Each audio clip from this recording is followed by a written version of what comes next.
We do know from documents at the National Archives that there were lots of sightings by aircrew during the Second World War, and they became known as Foo Fighters because this was the period before anyone had thought of flying saucers and UFOs.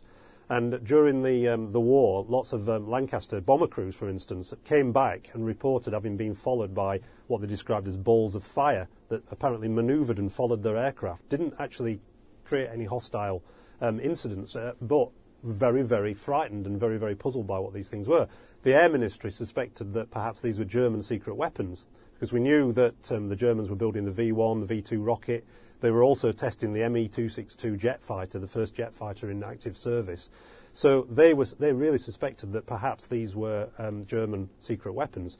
The end of the war, captured German pilots were interviewed, and they said that they'd seen very similar things and thought they were British secret weapons. So what was going on?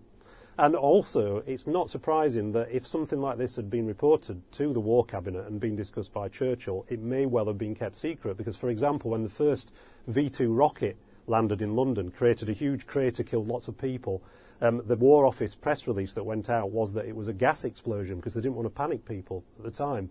So everything at that time, particularly if they suspected it was a German weapon, would have been kept secret. So I don't think Churchill would have deliberately done that.